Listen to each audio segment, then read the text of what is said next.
মিথ্যা মামলায় ফাঁসি দিলি মহান মানুষগুলোরে, কত বড় ডাইনি সেজে মায়া নাই তার অন্তরে,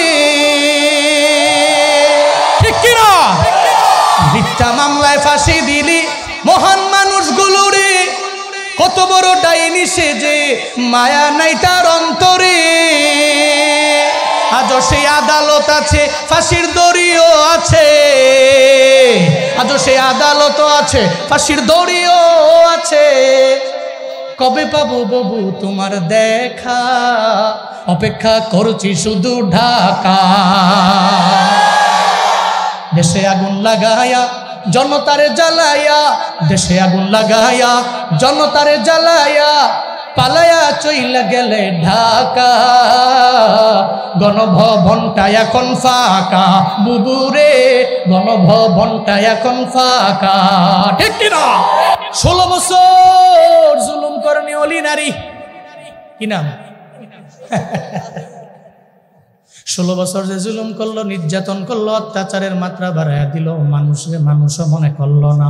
ওলামায়ে কেরামরে ধইরা ধইরা জেলের মধ্যে বারবার ভরে, নিজের মতো করে আইন বানায়, নিজের মুনাসিব মতো হলে বিচার করে, নাইলে বিচার করে না।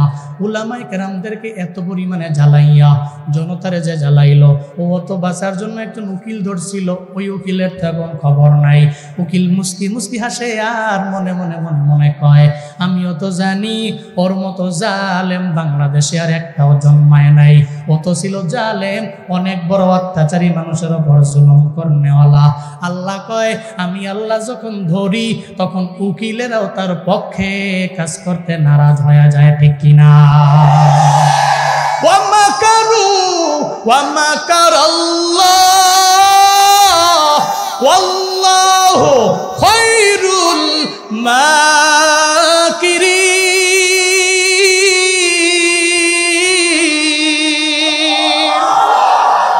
আল্লাহ পাক বলেন, ও বান্দা তুই চক্রান্ত করেছ, আমি আল্লাহ পরিকল্পনা করেছি। আমি রবের এমন পরিকল্পনা, ওই রবের পরিকল্পনার সাথে বান্দা তুই পারবি না। বান্দারা চক্রান্ত করতে পারে, আল্লাহ করে পরিকল্পনা। খায়রুল মাকিরিন হলেন আমার আল্লাহ। আল্লাহ হলেন সমস্ত পরিকল্পনাকারী, চক্রান্তকারীদের চপেটাঘাত করে আমার আল্লাহ। দুনিয়ার মানুষগুলো চক্রান্ত করতে পারে, কিন্তু আল্লাহর সাথে জীবনেও কোনোদিন কেউ পেরে উঠবে না, ঠিক কিনা? এখন যে আমার আল্লাহ ধরলো, আল্লামা সাইদি রহমাতুল্লাহ আলাইহির বেলায় যখন ওনার বেলায় রায় হয়ে গেল, ওনারে মারা হবে, সারা দেশের মানুষেরা পাগলের মতো হয়ে গেল। একটা কৃষক চোখের পানি ফালায়া কান্না করলো, একটা রিক্সা চালক চোখের পানি ফালায়া কান্না করলো, একটা সিএনজি ড্রাইভার ও সাইদি সাহেবের জন্য কান্নার আওয়াজ। শুধু তাই না রে বাবা, এই এলাকার কত মানুষ দেখছেন আপনারা, সাইদি সাহেবের রায় আসার পরে তারা সব 2 রাকাত করে নফল নামাজ আদায় করলো, এমনকি অনেকে 2-3 দিন রোজাও রাখলো। 170 জন ওনার রায় শোনার পরে ময়দানের মধ্যে নাই মাওরারা মারাও গেল। শুধু তাই না রে বাবা, সাইদি সাহেবের কথা শোনার পরে মানুষগুলো পাগলের মতো হয়ে গেল।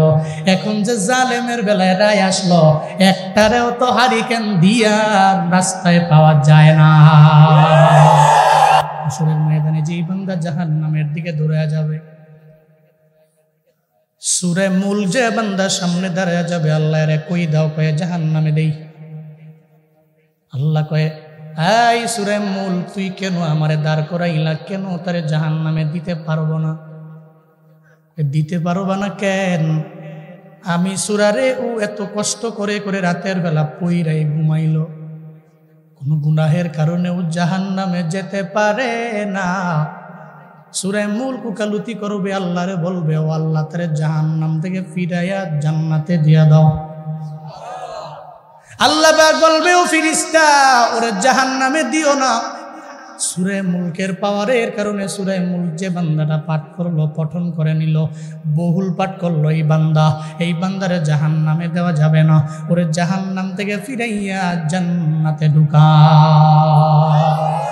আতিনা ফি দারে দুনিয়া না হাসান হাতিনা ফি দারে উকবানা হাসান ইয়া গিয়াসাল মুস্তাগীসি নাহদিনা লফদিকারা বিল উলুমে ওয়াল গিনা হর গরিদে নেকো তু তৈয়ার হ্যায় ঝুনা মঙ্গে উস্ত তু বেজার হ্যায়। সূরা মুলকের পাঠ করনেওয়ালা এত দামি আব্দুল্লাহ ইবনে মাসউদ রাদিয়াল্লাহু তাআলা আনহুর বর্ণনা। এই এনায়েতপুরের মুসলমানেরা একটু মনোযোগের কান লাগায় শুনেন রে বাবা। যেদিন আপনি মারা যাবেন, কবরের মধ্যে চলে যাবেন, ওখানে আপনি একা, ওখানে কেউ নাই। আছে? দুনিয়াতে যেখানেই যাবেন ওখানে দেখবেন ডানে বামে লোক পাওয়া যায়। দেখবেন বাজার মিলে, দোকান মিলে, মানুষের সাথে গিয়ে আড্ডা লাগানো যায়। ওরা যদি যায় জিজ্ঞাসা করেন ভাই আপনার নাম কি, এরপরে তার নাম বলার পরে সেও বলবে আপনার নাম কি, আপনার বাড়ি কই, আমার বাড়ি কুমিল্লায়, আপনার বাড়ি কই, কয় সিরাজগঞ্জ। এরপরে দেখবেন দুইজনের মধ্যে একটা সম্পর্ক তৈরি হয়ে যায়। ও বান্দারা দেখবেন মাঝে মাঝে অনেক দূরের সম্পর্ক আস্তে আস্তে অনেক কাছের সম্পর্ক হয়ে যায়। দুনিয়াতে মানুষ পাওয়া যায়। সব সাহাবায়ে কেরামেরা এরা কবর দেখলে কানতেন কেন, কবর দেখলে কান্না করতেন কেন? হযরতে উসমান রাদিয়াল্লাহু আনহু কবর দেখলেই চোখের পানি ফালায়া ফালায়া কান্না করতেন। সাহাবায়ে কেরাম জিজ্ঞাসা করলো, ও নবীর সাহাবী উসমান, কেন কবর দেখলে তুমি চোখের পানি ফালায়া কান্না করো? হযরতে উসমান বলে, তোমরা জানো না আমি দুনিয়ার মধ্যে থাকি, তোমাদের আমি পাই। আমি হাসরের ময়দানে যাব, ওখানে গেলে আমি দেখব লোকের কোনো অভাব নাই। হাসরের ময়দানে আমি দৌড়াবো, ওখানেও দেখবো আমার লোকের কোনো অভাব নাই। আমার ডানে বামে মিজানের দাড়িপাল্লায় যখন আমি যাব, ওখানে গিয়েও দেখবো এই দাড়িপাল্লায় লোকের অভাব নাই। আমি যদি জান্নাতি হয়ে যাই, ওই জান্নাতেও গেলে দেখবো আমার ডানে বামে লোকের অভাব নাই। আমি জাহান্নামী হয়ে গেলেও অন্ধকারের জন্য জাহান্নামেও গেলে দেখবো লোকের অভাব নাই। কিন্তু কবর এমন এক জায়গা, এমন এক মঞ্জিল, ওখানে গেলে আমার বাবাও নাই, আমার মাও নাই, ওখানে আমার বন্ধুও নাই, আমার বান্ধবও নাই, আমার বান্ধবীও নাই, আমার কেউ নাই। ওই কবরে আমি একা। এই জন্য কবরে চিন্তা করে করে আমি কান্না করি, কান্না করি। আব্দুল্লাহ ইবনে মাসউদ বলেন, যেই বান্দা সূরা মুলকের আমল কন্টিনিউ করবে, বান্দারে কবরে দেওয়ার পরে মুনকার নাকির তো আপনার সামনে এসে হাজির হয়ে যাবে। আপনারে সুন্দর করে বসাইয়া আপনার ভিতরে আবার রুটারে দিয়া বলবে, মান রব্বুক, বলো না তোমার রবের নাম কি, ওমা দীনুক, তোমার ধর্মের নাম কি, ওমান হাদার রাজুলুল্লাযী বুইসা ফীকুম। আমার নবীর ব্যাপারে যখন জানতে চাইবে, আপনি যদি দিতে পারেন তাহলে কবর জান্নাতের বাগান হয়ে যাবে, যদি দিতে না পারেন জাহান্নামের গর্ত হয়ে গেল। এই বান্দারা, সূরা মুলকের কত পাওয়ার জানেননি? আযাবের ফেরেশতারা আযাব দেওয়ার জন্য ওই বান্দার পা বরাবর যখন এসে হাজির হয়ে যাবে, যখন পা বরাবর আসবে, সূরা মুল যা দাঁড়ায় যাবে। কি জন্য আযাব দিবে বান্দার পায়ের মধ্যে? বান্দা তো অন্যায় করলো, এই জন্য তার পায়ের মধ্যে আযাব দিতে আইলো। পারবি না? কেন পারবো না? সে তো রাতের বেলা ঘুমানোর আগে আমি পায়ের উপরে ভর করে সে আমারে পড়লো, এই পায়ের মধ্যে জীবনে কোনোদিন একটা টোকাও তুমি দিতে পারবা না। সূরা মুলক দাঁড়ায় যাবে, এরপরে পা দিক থেকে চলে যাবে বুকের বরাবর, ওখানে গিয়েও যখন আযাব দেওয়ার জন্য চেষ্টা করবে, সূরা মুলক দাঁড়ায় যাবে, ওর বুক বরাবরও আযাব দিতে পারবা না। কেন? সে তো বুকের মধ্যে আমার ধারণ করলো, তার বুকের মধ্যে একটা টুকাও দিতে পারবা না। এরপরে বুকের মধ্যে আযাব দিতে না পাইরা চলে যাবে মাথার বরাবর, ওখানে যাওয়ার পরে আবার যখন আযাব দিতে চাইবি, সূরা মুল গিয়ে সামনে দাঁড়ায় যাবে, সূরা মুল বলবে তারে মাথাও দিতে পারবা না। কেন দিতে পারবো না? কারণ হলো এই বান্দা তার ব্রেইনে আমি সূরাতুল মুলকের বান্দা সংরক্ষণ করে নিল, সেভ করে নিল, তার মাথা বরাবর আযাব দিতে পারবা না। এবার আযাবের ফেরেশতা বলবে, ও সূরা মুল, তুমি আমার জানাও তার কি কারণে তুমি তারে আযাব থেকে বাঁচানোর জন্য বারবার বারবার তুমি বলো, কই তুমি জানো না সে তো আমারে পাক করনেওয়ালা, আমি চাই না তার বডির মধ্যে একটু আযাব তুমি দাও, একটা বাড়ি তুমি দাও, তার কবরের মধ্যে একটা সাপ তুমি আইনা দিয়া দাও। এটা সূরা মুলক হইয়া আমি জীবনেও কোনোদিন চাইতে পারি না। এবার আযাবের ফেরেশতা আল্লাহ দরবারে যায় বলবে, ও আল্লাহ, আপনার বান্দারে পা বরাবর আযাব দিতে গেলাম পারলাম না, আপনার বান্দারে বুক বরাবর আযাব দিতে গেলাম পারলাম না, আপনার বান্দারে মাথা বরাবর আযাব দিতে গেলাম, ওখানে গিয়েও পারলাম না, এখন কি করতে পারি আল্লাহ বলেন না। আল্লাহ বলবে, ও আযাবের ফেরেশতা কেন পারো না? কয় সূরা মুলকের পাওয়ারে। কয় সূরা মুলকের আমি আল্লাহ এত পাওয়ার দিয়ে দিলাম, এখন বুঝিও আমার বান্দারে জাহান্নাম থেকে ফিরাইয়া জান্নাতেও নিয়ে যায়, অসুবিধা নাই, যাও যাও, তার কবরে আর আযাব দেওয়া লাগবে না, তার কবরটারে সূরা মুলকের পসিলায় সূরা মুলকের উকালতির পাওয়ারে ওই কবরটারে এই মুহূর্তে জান্নাতের বাগান বানায়া দাও। আরো জোরে চিল্লা সুবহানাল্লাহ। বান্দার কবরটারে জান্নাত বানায়া দাও। সূরা মুলকের এত পরিমাণে পাওয়ার, এত শক্তিশালী, এত দামি এই সূরা। আল্লাহ পাক রব্বুল আলামিন এই সূরার মধ্যে বললেন কি, জানার দরকার আছে না নাই? তাবারাকাল্লাযী বিয়াদিহিল মুলকু ওয়া হুয়া আলা কুল্লি শাইইন কাদির। চিল্লা জোরে করে পড়েন আল্লাহু আকবার। আল্লাহ পাক বলেন, তাবারাকা বরকতময় ওই রব, আল্লাযী বিয়াদিহিল মুলক, যার হাতের মধ্যে রয়েছে রাজত্ব। আল্লাহ পাক বললেন, যার হাতের মধ্যে রাজত্ব রয়েছে উনি তো বরকতময় আমার আল্লাহ, উনি যার হাতের মধ্যে রাজত্ব। আল্লাহ তো হলেন মালিকুল মুলক, আল্লাহ মালিকুল মুলক। কুলিল্লাহুম্মা মালিকাল মুলক তুতিল মুলকা মান তাশা ওয়া তানজিউল মুলকা মিম্মান তাশা ওয়া তুইজ্জু মান তাশা ওয়া তুযিল্লু মান তাশা বিয়াদিকাল খাইর ইন্নাকা আলা কুল্লি শাইইন কাদির। আল্লাহ পাক বলেন, কুল নবী আপনি বলুন, আল্লাহুম্মা মালিকাল মুলক, রাজাদিরা জ্বলেন কে? কে? রাজাদিরা জ্বলেন আমার আল্লাহ, মালিকুল মুলক হলেন আল্লাহ। তুতিল মুলকা মান তাশা, আল্লাহ যারে চায় তারে মুলক দেয়, আল্লাহ যারে চায় না ওই বান্দারে আমার আল্লাহ মুলক দেয় না। শুধু তাই না রে বাবা, ওয়া তুইজ্জু মান তাশা, আল্লাহ যারে মন চায় সম্মানের চেয়ারটারে আমার আল্লাহ তারে নিয়ে বসায়, আল্লাহ যারে চায় না তারে জিল্লতি দিয়া দেয়। সর্বময় ক্ষমতার মালিক একজন, চিল্লা বলেন তার নাম কে? সর্বময় ক্ষমতার মালিক আমার রব। আপনার নেতার পাওয়ার আছে, তবে আল্লাহর পাওয়ারের কাছে আপনার নেতার পাওয়ার জিরো। কি? আপনার হুজুরের পাওয়ার আছে, আপনার হুজুরের পাওয়ার এত পাওয়ার, কিন্তু আল্লাহর পাওয়ারের কাছে জিরো। আপনার যত পৃথিবীর বড় নেতা খেতা, বড় টাকাওয়ালা, বড় ধনী আছে, সব ধনীদের পাওয়ার আল্লাহর দরবারে জিরো। আল্লাহ কয়, ইন্নাকা আলা কুল্লি শাইইন কাদির। ও বান্দারা, সব বিষয়ের উপরে ক্ষমতা রাখি আমি আল্লাহ। আমি আল্লাহই তো পাওয়ার দেখাইতে পারি, কিন্তু মানুষ কেন পাওয়ার দেখায় আমার বুঝায় না। মানুষ দেখবেন হাতের বড়াই করে, বডির বড়াই করে, কণ্ঠের বড়াই করে, মানুষ দেখবেন টাকার বড়াই করে, মানুষ বাড়ির বড়াই করে, গাড়ির বড়াই করে, কেন করে আমার বুঝায় না। অথচ মরণের কোনো গ্যারান্টি নাই। যার মরণের গ্যারান্টি নাই তার দ্বারা জীবনেও কোনোদিন অহংকার মানায় না। মরণের যার গ্যারান্টি নাই, আজকে এখান থেকে বয়ান শুই না আপনি বাড়ি যেতে পারবেন, এই ব্যাপারে কোনো গ্যারান্টি আছে? আছে নাকি? পৃথিবীর কোনো ডাক্তার দিতে পারবে না, আপনার মা বাবা দিতে পারবে না, কেউ দিতে পারবে না, কারণ মরণের কোনো গ্যারান্টি। মরণের যেহেতু গ্যারান্টি নাই, কোন দিন আমি মরে যাব আমি জানিও না।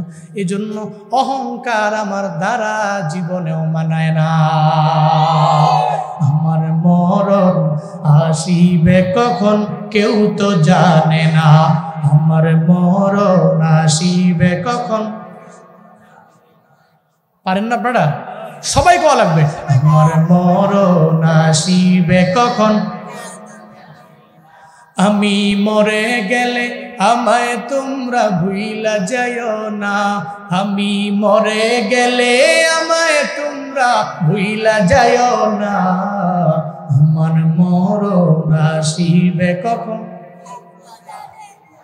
আমার মরণ আসিবে কখন কেউ তো জানে না। এই দুনিয়ায় চিরজীবন থাকার জায়গা না, অন্ধকার কবর যে আমার আসল ঠিকানা। কথা কোন ঠিক কিনা? এই দুনিয়ায় চিরজীবন থাকার জায়গা না, অন্ধকার কবর যে আমার আসল ঠিকানা। সবাই রেখে আমায় চলে যাবে সঙ্গী হবে না, সবাই রেখে আমায় চলে যাবে সঙ্গী হবে না, সবাই রেখে আমায় চলে যাবে সঙ্গী হবে না, আমার মরণ, আমার মরণ আসিবে কখন কেউ তো জানে না, আমার মরণ আসিবে। আমি চলে গেলে আমায় তোমরা ভুইলা যাও না, আমি মরে গেলে আমায় তোমরা ভুইলা যাও না, আমার মরণ আসিবে কখন, আমার মরণ আসিবে কখন।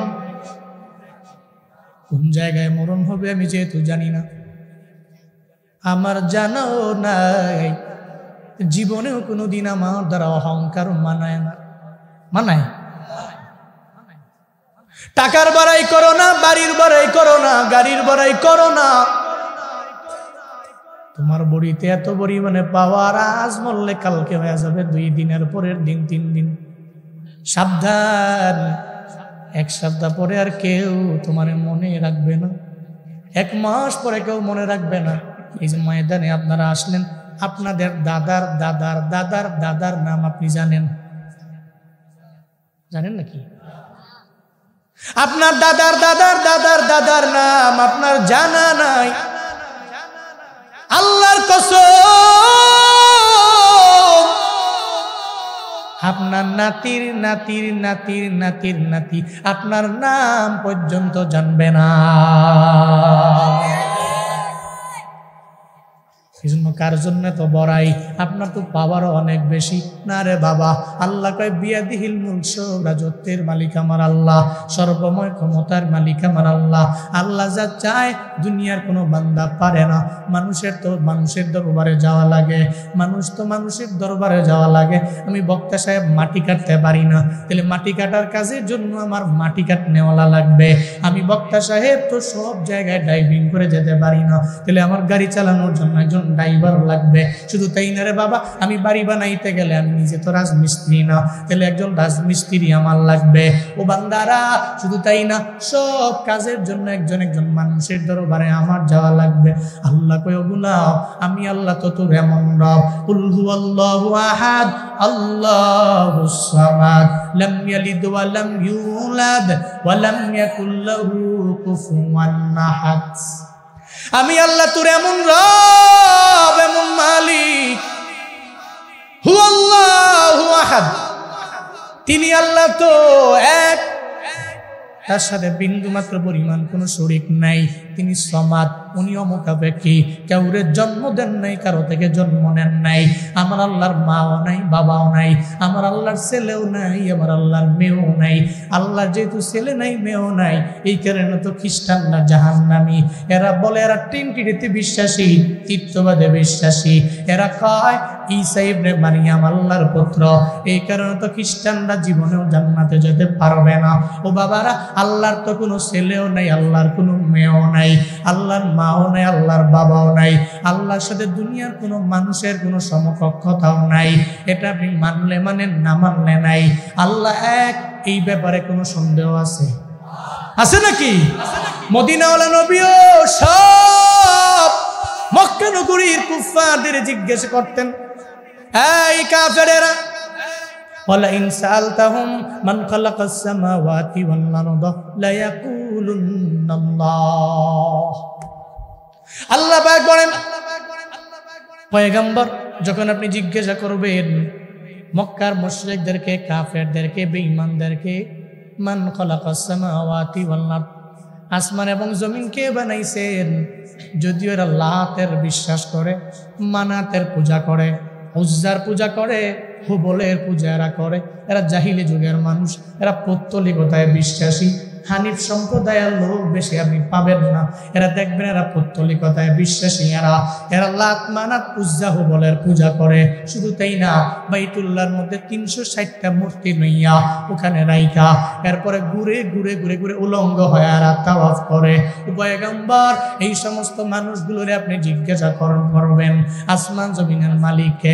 আল্লাহ কয় লায়াকুলুন্নাল্লাহ, এরা লাম তাকিদ এবং নুন তাকিদ দিয়ে আল্লাহ জানায়া দেয়, এরা বলবে আসমান জমিনের মালিক একজন, চিল্লায়া বলেন তার নাম। আসমান জমিনের মালিক কে? আর জোরে বলেন কে? আল্লাহ পাক আবার বলেন, অপর বাদি মাউতিহা লায়াকুলুন্নাল্লাহ, চিল্লায়া পড়েন আল্লাহু আকবার। আল্লাহ পাক বলেন, নবী হে যখন আপনি জিজ্ঞেস করবেন মান নাযালা মিনাস সামাই মা, আসমান থেকে পানি বৃষ্টিকে বর্ষণ করেন, ফাহিয়া বিহিল আরদ বাদা মাউতিহা, চৈত্র মাসের রোদের কারণে, তাপের কারণে এই পুরা মাঠটাই হয়ে গেল অনুর্বর হয়ে গেল। এরপরে আল্লাহ পাক রব্বুল আলামিন আবার বৃষ্টির মাধ্যমে এই জমিনটাকে উর্বর বানায়া দিলেন। নবী প্রশ্ন করেন, এই মক্কার বেদিনেরা, আসমান থেকে বৃষ্টি কে নামায়? শুধু তাই না, আসমান থেকে শুধু বৃষ্টি না, এই বেদিনেরা বলো না, আসমান থেকে বৃষ্টির মাধ্যমে জমিন রেখে পুনরুজ্জীবিত করেন, এই মৃত জমিটা রেখে আবার জীবন দিয়া দেয়। আল্লাহ পাক রব্বুল আলামিন বলে লায়াকুলুন্নাল্লাহ, দেখবেন মক্কার বেদিনেরাও বলবে আসমান থেকে বৃষ্টি নামায় আমার আল্লাহ, আবার ওই বৃষ্টি দিয়া এই জমিনটারে উর্বর করেন আমার আল্লাহ। শুধু তাই না গো পয়গম্বর, ওয়ালাইন সাআলতাহুম মান খালাকাহুম লায়াকুলুন্নাল্লাহ, যখন আপনি এদের জিজ্ঞাসা করবেন তোমাদের কে বানাইলেন মায়ের গর্ভের মধ্যে, তোমার বাবার এক ফোঁটা নাপাক পানি থেকে ওই মায়ের গর্ভের মধ্যে তোমাদের কে বানাইলেন, তারা সঙ্গে সঙ্গে জানায় দিবে লায়াকুলুন্নাল্লাহ, তারা এরপরেও বলবে আমার আল্লাহ। কারণ মায়ের পেটের মধ্যে এত সুন্দর নিয়ম শৃঙ্খল ভাবে যে আমার আল্লাহ বড় করলেন, আল্লাহ ছাড়া দুনিয়ার কোনো বান্দা পারবে না। এই পৃথিবীতে বিজ্ঞানীরা বহু চেষ্টা করলো একটা মানুষ বানানোর জন্য, এরা পারে নাই, জীবনেও কেউ পারে নাই, এখনো পারে না, ভবিষ্যতেও পারবে না। কারণ আমাদের খালিক তো আমার আল্লাহ। কে? আল্লাহ পাক খালিক। মদিনার নবীরে বললেন, নবী হে আপনি জিজ্ঞেস করবেন মান খালাকাহুম, তাদেরকে কে সৃষ্টি করলেন, তাদেরকে বানাইলেন, এরা বলবে লায়াকুলুন্নাল্লাহ, এরা সঙ্গে সঙ্গে জানায় দিবে আমার আল্লাহ, আল্লাহ ছাড়া কেউ আমাদের বানাইতে পারে না। গুটি কয়েক নাস্তিক আছে, এরা বলে আল্লাহ টাল্লাহ মানি না, নবী রাসূল মানি না, কোনো ধর্ম মানি না। দেখবেন নাস্তিকেরা বলে কেউ আমাদের বানায় নাই, আমরা প্রকৃতি থেকে হয়ে গেলাম। ইমাম মালিক রাহমাতুল্লাহ আলাইহি জগৎ বিখ্যাত একজন ইমামের নাম, সমস্ত আইম্মাদের মধ্যকার একজন ইমাম, ইমাম আবু হানিফা, ইমাম শাফিঈ, ইমাম আহমদ ইবনে হাম্বল, ইমাম মালিকের দরবারে বাশারুন রশিদ যায়, যা বলে ইমাম সাহেব বারবার বলেন আল্লাহ আছেন, আল্লাহর ছাড়া আপনি কিছুই বুঝেন না, আল্লাহর কথা আপনি বারবার বলেন, আপনি বলেন না জীবনে কোনোদিন আপনি আল্লাহরে দেখছেননি। ইমাম মালিক বলে ও বাদশাহ, জীবনেও কোনোদিন আমি আল্লাহরে দেখি নাই, তবে আল্লাহরে চিনলাম কেমনে জানোনি? আমি আল্লাহরে চিনতে যে মানুষের দিকে তাকাইলাম। কিসের দিকে? আমি মানুষের দিকে তাকাইলাম। আপনার বাবা আপনার মার মাধ্যমে দুনিয়া আসলেন, আপনার বাবার ফিঙ্গারের সাথে আপনার ফিঙ্গারের মিল আছে নাকি? আপনার বাবার ফিঙ্গারপ্রিন্টের সাথে আপনার ফিঙ্গারপ্রিন্টের মিল নাই, জীবনেও নাই, জীবনেও নাই। আপনি আপনার বাবার পাসপোর্টের মাধ্যমে বাইরে যেতে পারবেন না, আপনার মায়ের পাসপোর্টের মাধ্যমে বাইরে যেতে পারবেন না। আমার মুরব্বী বাবাই বুঝে নাই, কয় আছে, মূলত উনি বাহিরে যায় নাই, বুঝে নাই।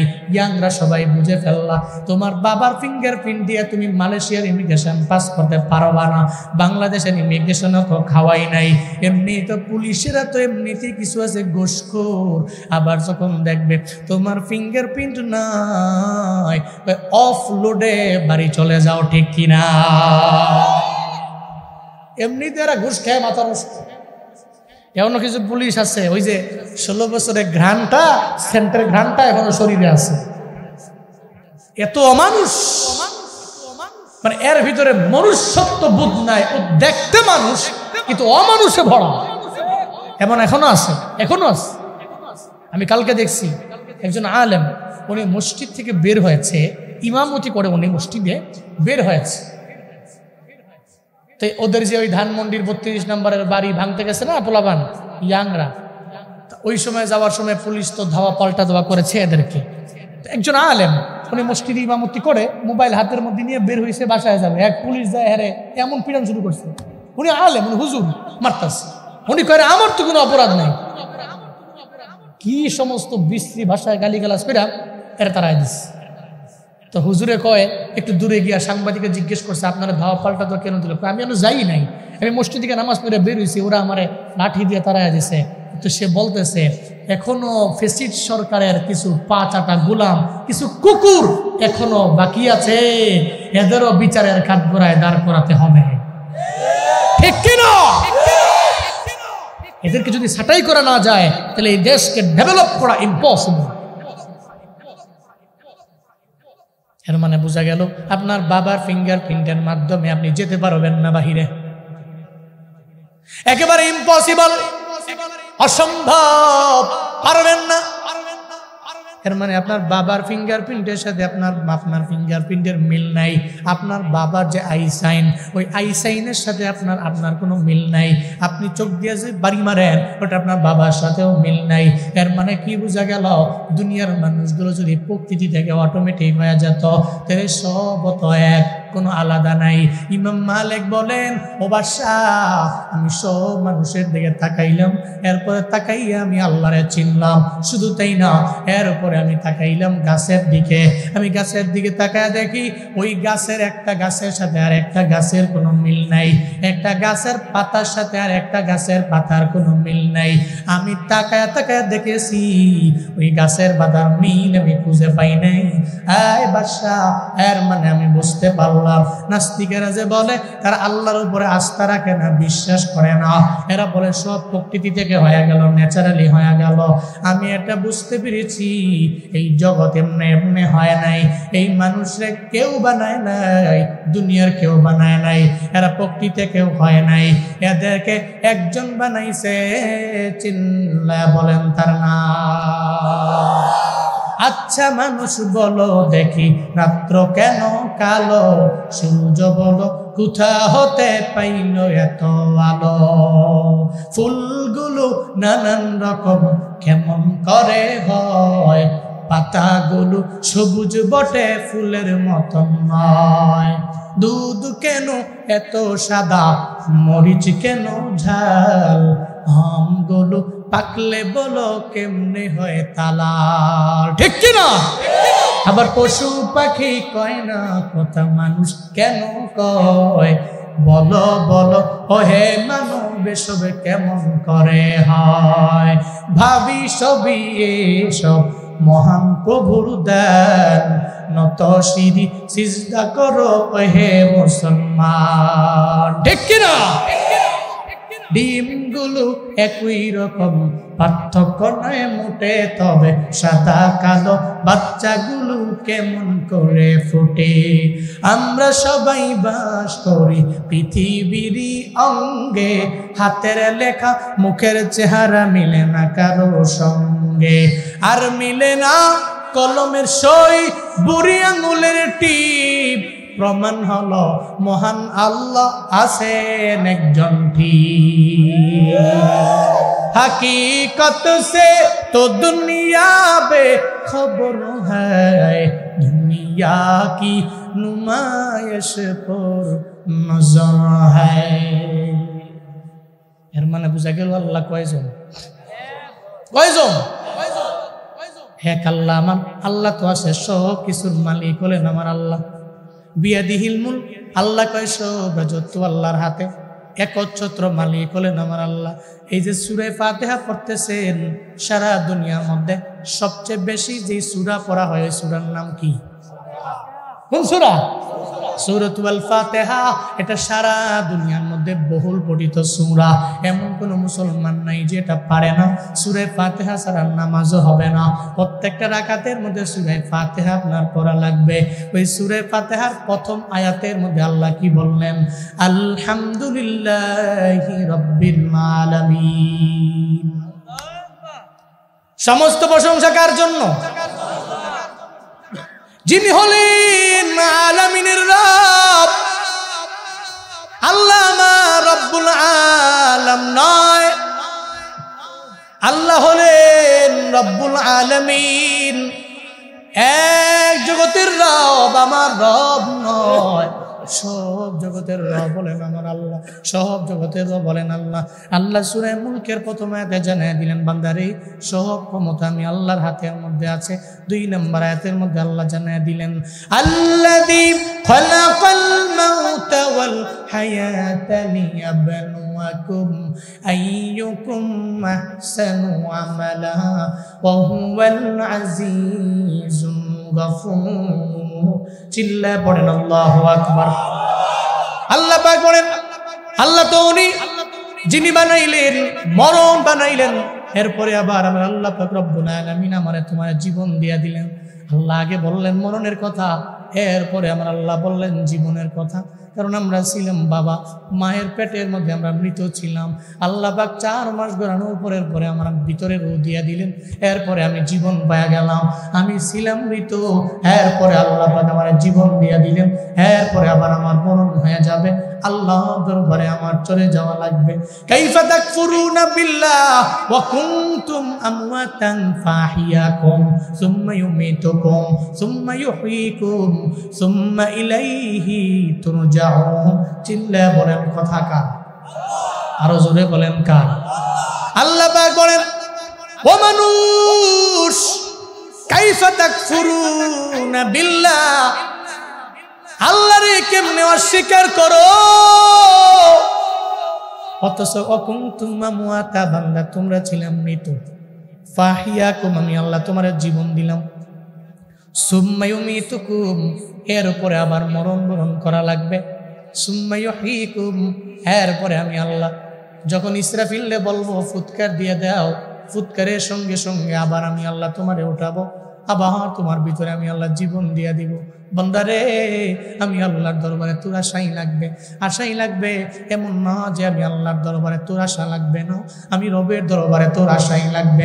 আল্লাহ কয় এরপরেও তুই কেন আমি আল্লাহর কুদরতি পায়ে সাজদা দাও না?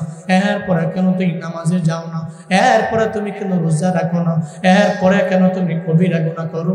এরপরে তুমি কেন সগীরা গুনাহ করো? এরপরে তুমি কেন অন্যায় করো? এরপরে কেন তুমি তোমার মা বাবার সাথে অন্যায় আচরণ করো, খারাপ ব্যবহার করো? এরপরেও কেন তুমি জুয়ানকালে ইবাদত করো না? এরপরেও কেন তুমি নামাজে যাও না? এরপরেও কেন তুমি ফজরের নামাজের সময় 3টা পর্যন্ত মোবাইল চালাইয়া ফজরের নামাজের 1 ঘন্টা আগে তুমি কেন ঘুমায়া যাও? ফজরের নামাজ কেন পড়ো না? মাস চলে গেল ফজর তোমার নাই, 2 মাস চলে গেল ফজর বড় নাই, 3 মাস চলে গেল ফজর বড় নাই। এমন অনেক যুবক আছে রে, বছর চলে গেল 1 ওয়াক্ত ফজরের নামাজও পড়ে নাই। ও আল্লাহর বান্দা, তুমি যে রাতের বেলা আরামে বিছানায় ঘুমাও, এই ঘুমানোর সুযোগ দিলেন আমার আল্লাহ, আবার এই মরণ তোমার এই ঘুমের মধ্যেই হয়ে যাইতে পারে। কিন্তু তোমরা তো রাতের বেলা 2-3টা নাটক ডাউনলোড দিয়া না দেখলে তোমার ঘুমায় না, তুমি 3টা পর্যন্ত সিনেমা দেখে এরপরে ঘুমাইতে যাও। ও বান্দারে, আজান শুনে যারা ঘুমায় আমার মদিনাওয়ালা নবী কান্দে, মদিনাওয়ালা নবী কান্দে। আজান শুনে আসো যারা বিছানায়, তাদের জন্যে কান্দেন নবী মদিনায়, তাদের জন্যে কান্দেন নবী মদিনায়। ওই নবীর জন্য কি মায়া লাগে না, ওই নবীর জন্য কি মায়া লাগে না।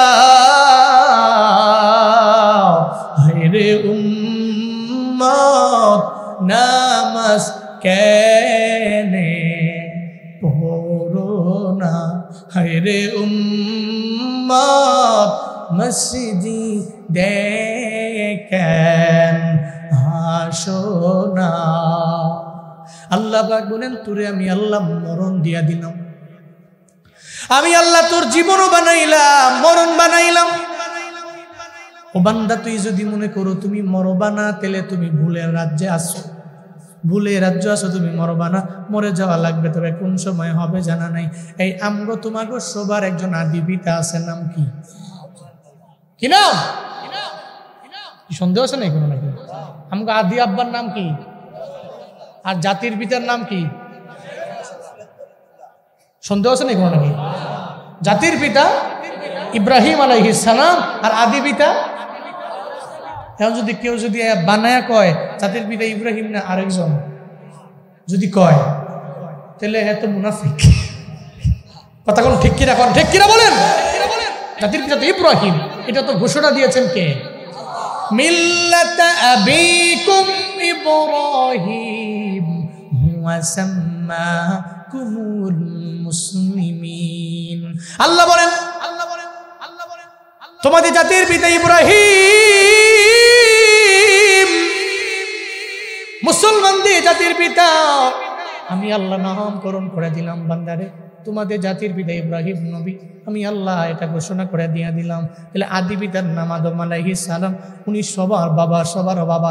এই পৃথিবীর সর্বপ্রথম মানবের নাম আদম আলাইহিস সালাম। এই বলেন না, ওই আদম নবী কি মরে যান নাই? মরেন নাই? মৃত্যুবরণ কি করেন নাই? ওনার দরবারে কি মালাকুল মউত আসেন নাই? আসেনি? ওনার যখন 960 বছর বয়স হয়ে গেল, 940 বছর বয়স যখন হলো, আল্লাহ বলল, এই মালাকুল মউত আদম নবীর দরবারে যাও। আদম নবীর দরবারে আসলো, আয়েশা বলল, এই আদম পয়গম্বর, আনা মালাকুল মউত উকিলা বিকুম, আমি মালাকুল মউত, জীবনে কোনোদিন আপনার সাথে আমার মোলাকাত হয় নাই, আপনি আপনার দরবারে আসলাম আপনার রূহটাকে কবজ করে নেওয়ার জন্য। আদম নবী বলেন, আল্লাহ আমারে হায়াত দিছে 1000 বছর, 940 বছরে কেন তুমি আইলা? মালাকুল মউত বলে, ও আল্লাহ, আপনার নবী তো এমন কথা বলে, কেন আমি 940 বছরে আইলাম? আমার নবীরে জিগাও না, নবী যে রুহের জগতের মধ্যে ওনার সন্তান দাউদ নবীরে হায়াত দিয়া দিছিল 60 বছর, এটা কি আমার নবীর মনে নেই? নবী কি আমার বই লাগেল কিনা? নবী বই লাগেল কিনা? আমার নবীরে গিয়ে একটু বলো না। মালাকুল মউত আদম নবীর দরবারে আসলেন, আয়েশা বললেন, ও আদম পয়গম্বর, মালাকুল মউত, আপনি নাকি রুহের জগতে দাউদ নবীরে হায়াত দিয়া দিলেন, আপনি 60 বছর মনে নাই? আদম নবীকে আমি দেই নাই। এই জন্য তো আদম নবী ভুলা গেছে, সন্তানেরাও ভুলা যায়। নাসিয়া আদম ফানাসিয়া বানু, আদম নবী ভুলে গেলেন, এই জন্য সন্তানেরাও ভুলা যায়। করতাম আমি আওয়ামী লীগ, এখন করি আমি বিএনপি, আগামীতে হতে পারি যেন একজন এমপি। 5 বছর গুনগান গায় একজনের, আবার তার ক্ষমতা শেষ হয়ে গেলে গুনগান গায় আর একজনের। এমন মুনাফিক আমার সমাজে আছে না? যেদিকে মেঘ ওদিকে ফাঁকা, এরকম আছে না নাই? 5 বছর কার খাইলা, এর ক্ষমতা শেষ, এমন তাড়াতাড়ি চিনো না তুমি কে? যার ক্ষমতা আছে আবার দেখবেন এর পিছনে যা ঘুরতে আসছে। এর মানে এর যা খাওয়াইছে 5 বছর, 5 বছর পরে ভুলা যায়। আর এই ভুলা যে এটা আদম নবী ভুলে গেছিল, তো সন্তানরাও ভুলা যায়। আর এমন অকৃতজ্ঞ হয়, আদম নবী তো ভুলা গেছে ওনার হায়াত নিয়া, আর মানুষ ভুলা যায় আত্মীয়তার সম্পর্ক, মানুষ ভুলা যায় 10 বছর যে তারে খাওয়াইলো তারে ভুলা যায়। মানুষ অকৃতজ্ঞ, মানুষ বহু অকৃতজ্ঞ। কিন্তু আদম নবী ভুলে গেছেন হায়াতের কথা। আল্লাহ কয় বাদ দে, আদম নবী ভুলে গেছেন। আমার নবী তো ভুলে গেছে। আচ্ছা ভুলে যেহেতু গেছে তো কি কয় 1000 বছর পুরাইতে চায়। ঠিক আছে তাহলে 60 বছর আরো দিয়ে দেয়। সুবহানাল্লাহ পড়বেন না? 60 বছর আরো দেওয়া হলো। আদম নবীর হায়াত পাইলেন 1060 বছর। এরপরে কি মারা যান নাই? মারা যান নাই? কত বড় লম্বা ছিলেন? 60 হাত লম্বা। এখানে এমন কেউ আছেন নাকি 60 হাত লম্বা? হ্যাঁ আছে নাকি? কেউ নাই। 60 হাত লম্বা ছিল আমার আব্বা, আদি পিতা আদম আলাইহিস সালাম। ওনার পা এখনো শ্রীলঙ্কাতে ওই পাহাড়ের চূড়ায় আছে, যদিও মতবিরোধ আছে এটা নিয়ে, কিন্তু ঐতিহাসিক এই অত্র অঞ্চলটাকে ঘুরে ঘুরে ঘুরে ঘুরে তারিখের কিতাব লিখেছেন ঐতিহাসিক ইবনে বতুতা। কি নাম? Ibn Battuta, Abu Abdullah Muhammad Ibn Battuta ওনার পূর্ণ নাম। ইবনে বতুতা ওনার ঐতিহাসিক যে কিতাবগুলো আছে, তারিখগুলো আছে, ওগুলো দেখেন। উনি বলছেন শ্রীলঙ্কাতে আমি ঘুরেছি, মালদ্বীপে ঘুরেছি, কন্টকে ঘুরেছি, চট্টগ্রাম বন্দরে নেমেছি। চট্টগ্রাম বন্দর থেকে উনি চলে গিয়েছেন সরাসরি সিলেটে। হযরত শাহজালাল ইয়ামানি রাহমাতুল্লাহ আলাইহির সাথে আমার মুলাকাত হয়েছে। বর্তমানে সিলেটের হবিগঞ্জ যে জেলা, আগে নাম ছিল হবকং। কি নাম? এরপরে আমি এসেছি হবকং, এরপরে আমি এসেছি সোনারগাঁ। কিন্তু উনি এই জগৎটাকে, আমার এই দেশটাতে যে ওয়েদার ছিল এটা ওনার অনুকূলে ছিল না। উনি ছিলেন মরক্কিয়ান, মরক্কো ছিল ওনার বাড়ি, কিন্তু ওনার ভিতরে লালন করতেন সারা বিশ্বকে আমি একদিন দেখবো। এই জন্য 21 বছর বয়সে উনি চলে গেছেন সৌদি আরবে হজ করার জন্য। ওখান থেকে হজ করা শেষে এরপরে উনি বেরিয়ে পড়েন এই আমাদের এই উপমহাদেশ দেখার জন্য। উনি আসছেন, উনি বলেন বাংলাদেশে আমি বাংলা অঞ্চলে আমি বেশিক্ষণ থাকতে পারি নাই, বেশি দিন থাকতে পারি নাই, আমার চলে যেতে হয়েছে। উনি এটাকে বলেছেন দুজুখে পুর নিয়ামত। কি বলেছেন? দুজুখে পুর নিয়ামত। এই দেশকে তিনি আখ্যা দিয়েছেন। এটা ওনার ওয়েদারের বাহিরে ছিল। তো উনি বলেন আমি শ্রীলঙ্কায় গিয়েছি, মালদ্বীপ গিয়েছি, আমি নিজের চোখে দেখেছি আদম নবী 60 হাত লম্বা ছিলেন। 60 হাত লম্বা একজন ব্যক্তি, তার পাটা কেমন হওয়া লাগবে, কতটুকু হওয়া লাগবে, কতটুকু হবে স্বাভাবিকভাবে, এটা আমি নিজের চোখে দেখেছি। আমার কাছে মনে হয়েছে শ্রীলঙ্কার ওই পাহাড়ের পায়ের ছাপটা হযরত আদম আলাইহিস সালামের ছাপ। গন্ধম ফল খাওয়ার কারণে জান্নাত থেকে আদম নবীকে যে আল্লাহ দুনিয়াতে পাঠিয়েছেন, সর্বপ্রথম শ্রীলঙ্কাতে ওই পাহাড়ের চূড়ায় পাঠিয়েছেন। পড়েন সুবহানাল্লাহ। আল্লাহর কাছে বহু শুকরিয়া যে আমি ওই জায়গায় গিয়েছি, আমি দেখতে পেরেছি শ্রীলঙ্কার ওই পাহাড়ের চূড়ার যে আদম নবীর পায়ের ছাপ, এটা আমি নিজের চোখে দেখছি। আমি আর আমার বন্ধু রায়হান উঠছিলাম পাহাড়ে, 16,000 সিঁড়ি বেয়ে উঠছি, আবার 16,000 সিঁড়ি বেয়ে নামছি।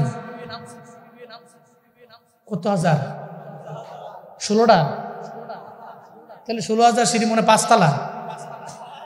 হ্যাঁ 10 তলা? বেশি নেই। 16,000 সিঁড়ি উঠা, 16,000 সিঁড়ি নামা। আপনি একটু কল্পনা করতে পারেন? আর পাগলের মতো হয়ে গেছি আমরা। 5 ঘন্টা লাগে উঠছি খেলে, সিঁড়ি বে বে বে বে। মনে হয়েছে ওই যে চূড়া, উঠো। উঠতে উঠতে মোটামুটি 10 মিনিট টানা উঠা। আরে কতটুকু হইলাম, ওই যে চূড়া, উঠো। এরকম করতে করতে টানা 5 ঘন্টা লাগায় চলে গেছে। উনি গিয়ে আদম নবীর যে পায়ের ছাপ, ওই ছাপ দেখছেন? সুবহানাল্লাহ পড়বেন না? ওটা দেখে নাইমা 4 ঘন্টায় নামছি, নাইমা দিয়ে যে শরীর চলে না, পারে না রে বন্ধুরের মতো। হ্যাঁ। এরপরে আমি আমার বন্ধুর কই দেহ তো উঠছিলাম, কই বাপরে বাপ এমন চূড়াই গেছি। এরপরও সার্থক আমি, সফল আমি। যদি রিয়েল ইবনে বতুতার কথা হয়ে থাকে তাহলে আদম নবীর পা মুবারকের ছাপ আমি দেখতে পেরেছি। আমার কষ্ট হয়েছে, টানা 3 দিন পর্যন্ত পায়ে ব্যথা ছিল, আমার কষ্ট হয়েছে, কিন্তু এরপরও আমি সার্থক এবং আমি সফল, আলহামদুলিল্লাহ। তাহলে এই যে কথা বলার উদ্দেশ্যগুলো কি? আদম নবী লম্বা ছিলেন, টলেস্ট ম্যান ছিলেন। ওনার পায়ের ছাপ এত বড় পা, এত বড় হাত, এত বড় বডি, কিন্তু উনিও তো ইন্তেকাল করলেন, ঠিক কিনা? তাহলে বাবা যদি মরে যায়, সন্তান মরে না? কিন্তু আমরা কাজে কর্মে তো মনে হয় আমরা মরবো না। আমাদের কাজে কর্মে মনে হয়, মাঝে মাঝে মনে হয় যে আমরা মরতাম না। যেমনি গালিগালাজ করি মানুষেরাই, যেমনি বেনামাজি হই, রোজা রাখি না, একেবারে অন্যায় লাইনে আগাই, যেমনি চলি আমরা, আমাকে চলা দেখলে মনে হয় আমরা মরবো না। কিন্তু মরে যাওয়া লাগবে রে বাবা। দুনিয়ার মধ্যে কেউ থাকতে পারে না। আপনার বাবায় নাই, কই গেল আপনার মা, কই গেল আপনার দাদায়, কই গেল আপনার দাদিয়ে, কই গেল আপনার নানায়, কই গেল আপনার নানি, সব বিদায় নিয়ে চলে গেল। থাকতে পারবেন না দুনিয়ায়, বিদায় নিয়ে চলে যাওয়া লাগবে। আল্লাহ কয় খলাকাল মাউতা ওয়াল হায়াত, আমি আল্লাহ মরণ বানাইলাম, জীবন বানাইলাম বান্দারে। আমার মায়ার নবীও তো ইন্তেকাল করে চলে গেলেন রে বাবা। নবীর ইন্তেকালের আগে আমার মায়ার নবী বললেন, ও আয়েশা আমার মেসওয়াকটা আমার হাতের মধ্যে দাও। নবীজির হাতের মধ্যে যখন মেসওয়াক দেওয়া হলো, নবীজি মেসওয়াক করলেন। এরপরে আমার মায়ার নবী শুয়ে পড়লেন, আর উঠতে পারেন নাই। আমার নবী বলে, ও আয়েশা আমার আবু বকর একটু খবর দাও। আমার আবু বকর আমার দুঃখের দিনের সাথী, মক্কা থেকে আমি মদিনায় আসলাম, আমার আবু বকর আমার সঙ্গী হয়ে গিয়েছিল। ও আয়েশা আমার আবু বকরে আমার দরবারে আইনা দাও। যখন আবু বকর আমার মায়ার নবীর সামনে আসলেন, আমার নবী কপাল মুবারকের মধ্যে একটা চুমু লাগাইয়া দিলেন। এরপরে বলতে লাগলেন, গো পয়গম্বর আপনার কপালটা তো ঘাম ঘাম দিয়া ভরে গেল, কেন গো নবী আপনি আমরা ডাকলেন কেন, আমায় বলেন না। মায়ার নবী ডেকে বলে, আবু বকর আমি নবী মনে হয় দুনিয়ায় বাঁচব না, আমার বিদায় দেওয়া লাগবে, ইন্তেকাল করে ফেলবো আমি। আমার পুরো কপালটা গরমাক্ত হয়ে গেল। মালাকুল মউত আমার দরবারে আইসা আমার ইন্তেকাল করে আমার ফুটারে নিয়ে যাবে, আল্লাহর মোলাকাতে আমি চলে যাব। আবু বকরের চোখের কোনায় পানি, চোখের কোনায় পানি। আর আবু বকর বলে, পয়গম্বর আপনারে ছাড়া কেমনে থাকবো বলেন না, আমি তো আপনার সব সময় সাথী ছিলাম গো নবী। আপনি যখন কালেমার দাওয়াত নিয়ে সর্বপ্রথম আমার দরবারে আসলেন, আমি সঙ্গে সঙ্গে কালেমা পড়ে মুসলমান হয়ে গেল। আপনি মেয়েরাজ শেষ করে যখন আমার সামনে আইলেন, আসার পরে যখন আপনি বললেন মেয়েরাজের বর্ণনা দিলেন, আল্লাহর সাথে রাতের বেলা আপনার মোলাকাত হয়েছে, আপনি মেয়েরাজ থেকে নামাজ নিয়ে আসলেন, আমার দরবারে বললেন, সঙ্গে সঙ্গে আমি বললাম, সঙ্গে সঙ্গে আমি জানাই দিলাম সাদাক্তা ওয়া বারারতা, আপনি যা বলেছেন সব সত্য বলেছেন, আপনার কথা জীবনেও কোনোদিন মিথ্যা হতে পারে না। ও পয়গম্বর আপনিও কি বিদায় নিয়ে চলে যাবেন? আমি কার দিকে তাকাইয়া থাকবো? আমি কার দিকে তাকাই আমার পুরো জিন্দেগিটা আমি কাটায় দিব? আমার মায়ের নবী কয়, ও আবু বকর দুনিয়াতে স্বাভাবিক নিয়ম হলো মরণ হবে। আল্লাহ পাক বলেছেন, ইন্নাকা মাইয়িতুন ওয়া ইন্নাহুম মাইয়িতুন। ও নবী আপনিও মরণ বরণ করবেন, আপনার সাথে যারা আছে সবাই মরণ বরণ করবে। এর মানে বোঝা গেল রে বাবা, আপনি যতই যাই করেন, যত অহংকার করেন, একদিন আপনার শ্বাস প্রশ্বাস বের হলে আর ভিতরে ঢুকবে না। আপনার বাবা গেছে যেই পথে, আপনিও সেই পথের পথিক। আপনার মা গেছে যেই পথে, ওই পথের পথিক আপনিও রে বাবা। আপনার দাদায় গেছে যেই পথে, ওই পথে আপনারও যাওয়া লাগবে। আপনার দাদিয়ে গেছে যেই পথে, ওই পথের পথিক আপনার হওয়া লাগবে। ও এনায়েতপুরের আম্মা জানেরা, আজকে থেকে নিয়ত করে নেন গো আম্মা, যে কোনো সময় মরণ হয়ে যেতে পারে।